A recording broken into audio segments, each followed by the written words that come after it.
Rule 22 double object যুক্ত active ভয়েসকে passive voice করার নিয়ম। আমরা যদি কোনো সেন্টেন্সের ভিতরে ডাবল অবজেক্ট দেখতে পাই তাহলে আমরা দুইটার যে কোনো একটাকে আমরা সাবজেক্ট বানায় দেওয়া যাবে এবং দিলেই প্যাসিভ ভয়েস হয়ে যাবে। এরপরে আমাদেরকে কাজ করতে হবে টেন্স ও পার্সোনাল অক্সিলারি ভার্ব বসাবো। 3 নম্বর কাজ করব মূল ভার্বের ফার্স্ট পার্টিসিপল বসাবো। 4 নম্বর কাজ হবে আমাদের যেই দুটি অবজেক্টের মধ্যে একটাকে তো আমরা সাবজেক্ট বানিয়ে দিলাম, দ্বিতীয় যে অবজেক্টটি রয়ে গেছে সেই অবজেক্টটিকে আমরা বসিয়ে দিব। 5 নম্বর কাজ হবে আমাদেরকে বাই প্রিপজিশন বসাবো। 6 নম্বর কাজ হবে আমাদের অ্যাক্টিভ ভয়েসের যে সাবজেক্ট রয়েছে সেটিকে প্যাসিভ ভয়েস অবজেক্ট বানিয়ে দেব। তাহলে দেখো আমরা এই জিনিসটা করার চেষ্টা করি। ধরো আমরা যে ইংলিশটাকে যদি আমরা আগে নিয়ে আসি তাও কোনো সমস্যা নেই। দেখো আমরা এখানে ইংলিশটাকে সাবজেক্ট বানিয়ে দিলাম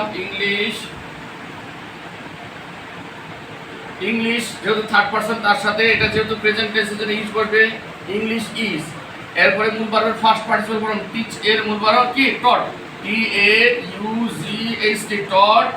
এরপরে আমাদের যে অংশটা রয়ে গেছে আমরা দুটি অবজেক্ট রয়েছে এখানে, একটা হলো আস আর একটা হলো ইংলিশ।